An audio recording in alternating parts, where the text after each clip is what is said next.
guys, welcome back. This is the GSL Code A round of 16. I love our intro, man. That is so cool. It is pretty fat. Yeah. With a capital P. Now, I got a chance to actually talk to Slayer's Sella about that last game during the break.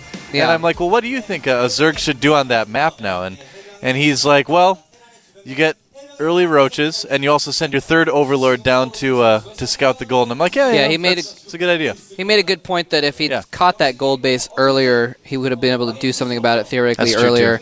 And you were like, oh, well, the Hellions keep map control. Well, that's why you need the roaches. Not if there's roaches. Yeah, you can get a couple roaches and do that. So, interesting answer to that. We'll have to see if any Zergs have to deal with that situation in the future. That's kind of, it seems like SC and GumiHo are really the only ones who do that kind of style a lot lately. So, we'll have to see if it catches on or not. But let's talk about our next match. This is actually the match I may be most excited about today, even though it doesn't involve a Terran. It's going to be very cool. Yeah, Liquid Hero versus Slayer's YugiOh is going to be the next matchup, and that is going to be definitely a fantastic match to watch. Liquid Hero has been doing extremely well lately. Came up out of the Code A qualifiers, which are very, very difficult, and he's been just on fire lately. There's YugiOh, though. YugiOh! There he is. He won 2-0 against a Protoss in the round of 32. Love Shiny Star, who I believe just joined IM. I think I remember seeing him wearing an IM shirt during that, so we'll have to see where that goes. And so YugiOh, pretty good Zerg player. I've got a little bit of trivia for you about YugiOh. Go for it. YugiOh has been in every single season of Code A and has never been the up and down matches. Oh, that's right. Season Whoa, one, I never season one, he beat Line and lost to July. Season 2, he lost to Lenok. He requalified for Season 3, beat August and lost to Violet. Season 4, beat Curious, lost to Happy. Season 5, beat Thorzane and lost to Ring King. Now here in Season 6, he beat Shining Star in the round of 32, and well, we'll see. If he follows his pattern, then he's set up to lose against Hero today, unfortunately for him. I don't know, man. But I just noticed, I was like, oh my gosh, he actually has been in every season. And this is the guy who he actually beat Rainbow in Open Season 3 and lost to Bit by Bit Prime. Remember him? One of the victims of the He was one of the victims of the SCB All-In from Bit by Bit from those early days. So, poor YugiOh has always been solid, but never been successful. You know what's interesting? If you walk around Mukdong, you'll see like Yu-Gi-Oh cards all over the streets. I guess like Wolf was talking about that. I guess like kids will get a pack and they'll just like take the cards they don't need and just toss them. They'll just like toss them on the street. So yeah, come to South Korea, come to Mukdong, you'll see Yu-Gi-Oh cards all over. And there is our Protoss player from Team Liquid. So not necessarily a foreign player, but he is on a foreign team. So very popular, of course, especially with the Team Liquid viewers, obviously. Won against a Zerg in the round of 32, 2-0. So both these guys have beaten each other's races to get here. So this should be a really interesting match. This guy has awesome Warp Prism control. I really hope we get to see it today. I can't wait to see what he's going to do with it. With the post-patch changes, when the Warp Prisms are a bit more durable and you can be a bit braver with them, I guess you could say. Yeah. I think the advantage probably does go to Hero as well. YugiOh beat Shiny Star, who was a Protoss player, but not the best Protoss player in the round of 32. Hero, of course, he is coming off of a win in the round of 32 against... actually, I'm not seeing that. Hold on, I've got that here in just a second. Well, here's our maps in the meantime. We've got Terminus for our first map, Tal'Darim, and Dual Sight. Now, Sella told me that YugiOh was actually a bit worried about the Tal'Darim game. He says he thinks it's very hard for Zerg to win against Protoss on that map. So we'll have to see what happens. He said otherwise YugiOh's feeling pretty good about the match. Yeah. Anyway, what I was going to say is he came off a win against Violet, which I think you might have mentioned when I was looking up something else. A Zerg player, but Violet also very solid. But here's the thing. He actually took Dongrigu to a game number 7. Dongrigu, very strong Zerg player at MLG. So Hero has really been doing very well. Actually beat Idra 2-0. And a very strong 2-0 in the DreamHack Invitational. So that's true. He's been beating some extremely strong Zerg players recently. So Hero definitely looking to be having a little bit more momentum going into this. We're gonna find out though. Game number 1 is about to start on Terminus. Will YugiOh actually get in the up and down matches for the first time in 6 seasons? Or will Hero do it on his first try? We're going to find out here at the GSL. All right, here we go, guys. We've got our Zerg player from the Team Slayers on the right side of the map, named after a cartoon. He doesn't play the card game, though, I found out. His name is... YugiOh. He's just a fan of the cartoon, that is it. He likes StarCraft 2 as well, in case you hadn't noticed. Yeah, I think he does. Maybe. Plays it a little bit. Could be. The left side of the map, we have our Protoss player from the website teamliquid.net. He is Liquid Hero. Formerly an Hero. OGS player. Of course, Team Liquid has been allied with OGS for quite a while now. Yeah, that's right. Kind of a natural, easy transition from one of those players to move over to Team Liquid. This guy is extremely good. I would say he was the probably most talented Protoss player on OGS at the time after MC started having some trouble. And so we've got cross positions on Terminus. Oh, sorry, go ahead. That's all right. It's just interesting that, yeah, Hero is definitely a very strong player, but he hadn't really had any major success. He hadn't really won a whole lot. He hadn't gotten into Code A or anything like that on OGS, and his situation hasn't changed too much. He's still living at the OGS house, but something about joining Liquid has really perked him up. He's been able to do very well lately. He just loves the website so much. I guess so. It's a good website. I'll never forget the day I found it for the first time. I just got into the beta. I put in Terran strategies into Google. And I found Team Liquid. It's a big day, man. Uh-oh. Uh-oh. Oh, Pylon's going down, and actually that's not... Okay, well maybe not uh-oh. I'm not exactly sure what's going on with that pylon. Well, he's got the drones chasing him. He just wants to put a little bit of pressure on YugiOh. Wants to get him to pull drones, basically. Might not even be planning on really putting any cannons there either. No, he planted down a Nexus instead. Yeah, exactly. So this is all just more or less kind of fake aggression here. Oh, wait. Oh, never mind. Well, cannon actually. He still might cancel that too. He probably will. It's to a certain extent a game of chicken with the Zerg player. You're like, oh, if you don't cancel your hatchery, I'm gonna cancel. Oh, but doesn't get canceled. Yeah. So yeah, I was actually pretty smart. He actually forced 4 drones to stop mining for a long time, and at the end there, he had like 8 drones pulled to attack the It did what it cannon. was meant to do for sure. Yeah, anything you can do to prevent your opponent from getting that mining early on is absolutely worthwhile. As you can see, in the end, he only ended up spending about, maybe about 110, 112 minerals on that. Didn't see how much the cannon canceled for, but that's a worthwhile investment because you probably denied at least that many minerals that the drones would have harvested otherwise. Yep. And now, definitely just distracted YugiOh long enough to get his Nexus and his front door going as well. one thing I wanted to mention too is because of this recent change on Terminus, as you can see, it's a little bit easier to wall off when you're doing this Forge Expand. For those of you who may not have seen any games on the new version of this map, the choke point going into the natural is a little bit narrower. There you can see it. You can block it off with just 3 buildings there. And it looks like it's leaving a spot for a Zelt to run through. But the other big change is at the 3rd, there used to be rocks blocking a ramp leading into the 3rd. Now that's just a cliff. There's no way in there. And the rocks have been moved to block the minerals, so you have to take those out before you put down a command center. Or any other building. Very important. Yeah, we won't be seeing any command centers put down in this game. No. I'm a Terran player. I can't help it. But it's a very important change because it means it's more difficult to take that 3rd base. Yeah. And yeah, generally that's going to... I kind of feel like that's going to be a little bit worse for the Zerg on this map because the Zerg player, you're going to want to put down a 3rd hatchery anyway because, it's a macro hatch.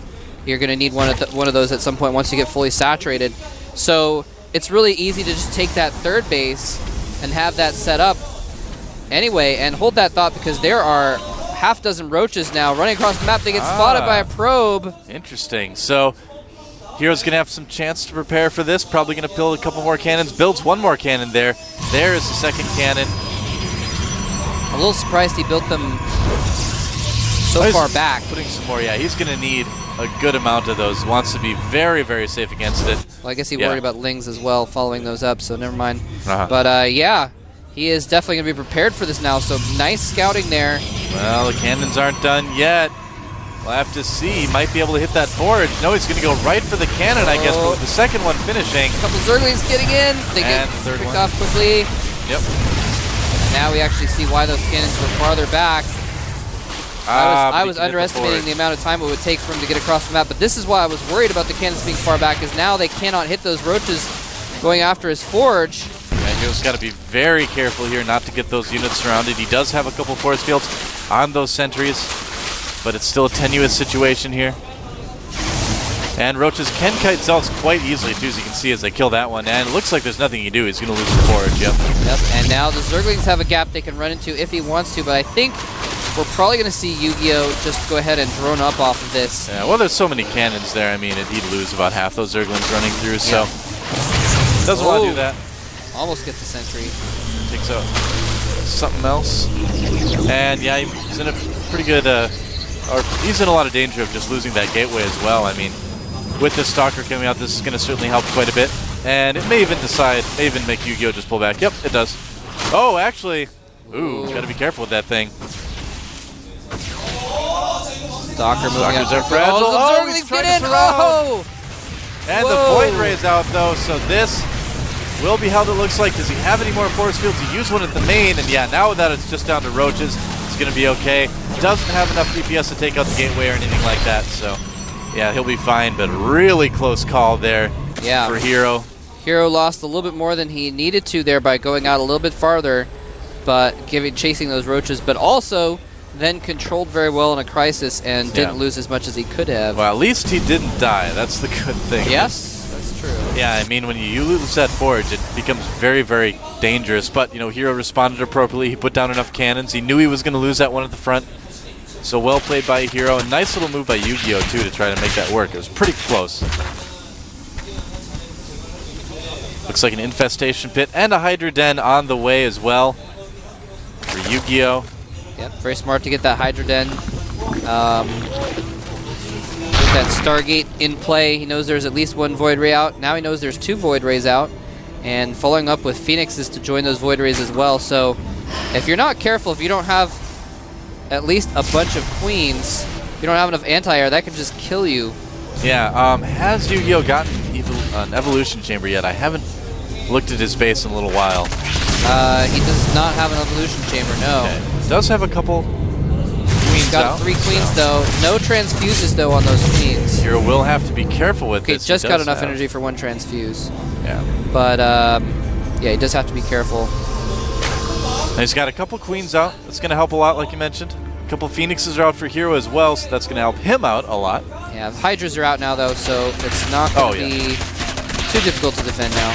Yep.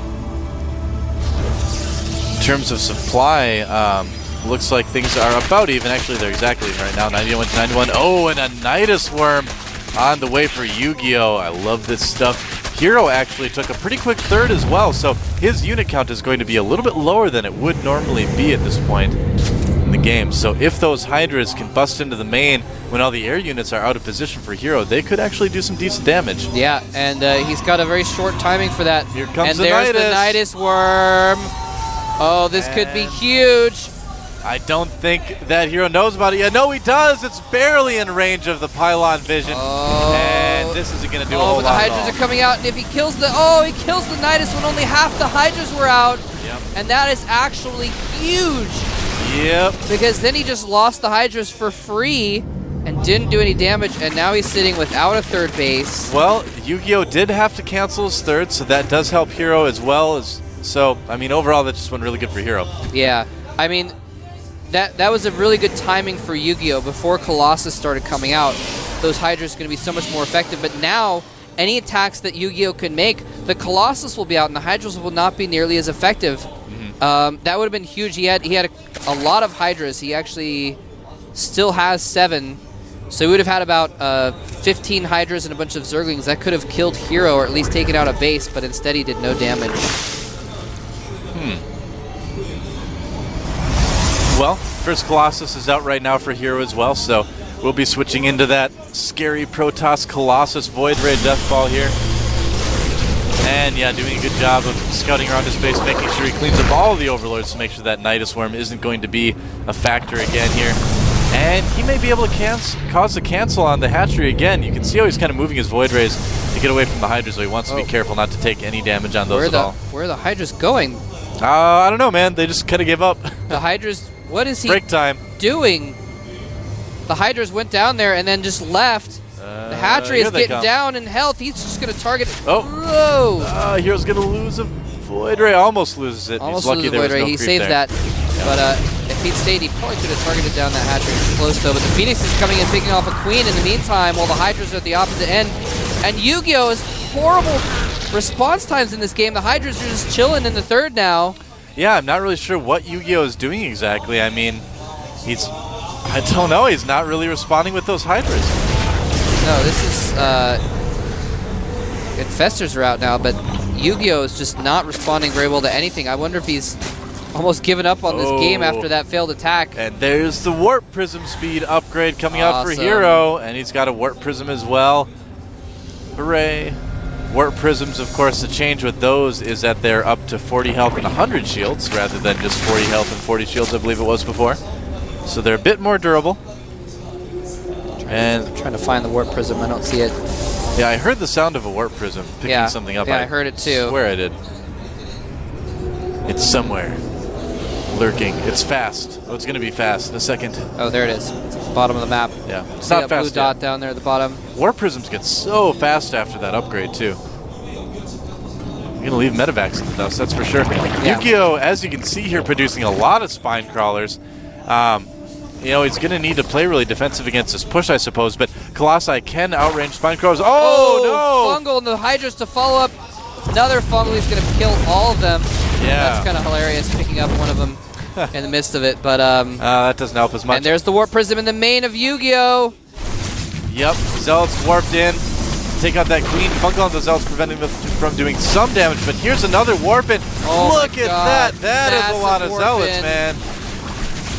That's going to be tough to deal with. Well, it won't be terribly tough if he fungals them and just kills them with Hydras. I was kind of expecting him to push the front at the same time, but he's not quite there yet. Colossi should be able to outrange these Spine Crawlers. And he's just going to go for it. The Spine Crawlers folding under the firepower of those triple Colossus, as well as the Stalkers, but yeah, he wasn't using the range, he was just going all in, so he did fall back a little bit there. Yep, moving his Colossi up now to take out the Spine Crawlers without taking any damage, and still warping in Zealots. This is the danger that Warp Prisms kind of present right now, and look at that, he gets it away even before the Hydras can react.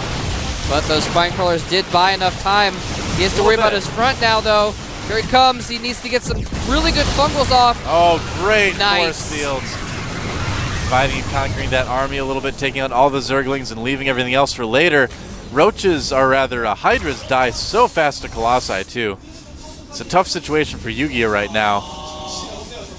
Yeah, here he is pushing into the natural again. He's got a 30 supply lead. Corruptors are out, though. Yeah, still to battle those Colossus. The Hydras aren't going to be able to do the damage they need to the Stalkers, blinking ahead to take out the Infestors even, just to avoid the chance of Fungal or of Neural. He is losing those Colossi, though. So many Corruptors. He takes out the Colossus very quickly, but he doesn't have the forces on the ground to deal with these last Stalkers. 38 Zerglings in production if they pop out at the right moment. If they pop out soon, no, not soon enough. GG. Not going to help. There's the GG, yeah. Hero takes game number 1. Yeah, in pretty strong fashion, I must admit, too. He was in control of that game the entire time. He held off the Nidus play very easily. Used a Warp Prism, warped in a ton of Zealots. That was cool, man. That's good. This is the guy that Protoss players need to watch, you know, for what they need to be doing in PvZ. I mean, YugiOh did take a big risk with that Nidus one. The game could have ended a lot differently if he would have instead, you know, decided to get a Roach Warren or something like that. But yeah, I feel like Hero is really kind of the hero of the Protoss race right now. He's one of the Protoss that are really showing us, you know, how to play the game as far as that race goes. There's a couple up there, and he's definitely one of them. Yeah, definitely. Definitely a strong player. Yeah. Really curious to see how he does, and if he does in fact get into the up and down matches, which he's now one game away from doing. And this is the map, too, that YugiOh said he was worried about, too, Tal'Darim. Tal'Darim Altar's coming up next, that's correct. And, yeah, Hero, very, very close to getting the up and down matches. If he does, he'll have a chance at getting into Code S. Of course, that is the point of Code A. If you guys are not familiar with it, this is the round of 16. Anyone that gets to the round of 8 by winning this round of Code A does get to the what we call the up and down matches, which are groups of 5, which all 5 players play round robin against each other, and the top 2 of each group gets into Code S. Yeah. So it's a way for Code A players to get into that higher level tournament, and it's a way that some of the lesser Code S players fall down into Code A. Code S isn't a very friendly place for Protoss players right now, though. No, it's not. Yeah, he may want to be careful. You know, he might want to take some protection with him. You know, because Code S, man, it's dangerous for Protoss players. We'll say that. It's a good place very to be dangerous. If you're a Terran player. We've saw MC get knocked out of it last season. Yep. We've seen the Protoss players really struggling, of course. Puzzle. Yeah. Going to be going down to the up and down matches. Our hero, Huck, stays in Code S, but was not able to advance. Had some good games, though, yesterday. I mean, Huck did play really well. I feel like he's one of those Protoss players that I was talking about earlier that, you want to keep an eye on if you're a Protoss player or a Protoss fan. You know, I got trolled the other day by... Really? I'm not sure who I got trolled by, though. Okay. I got either trolled by Huck or by my buddy Janook.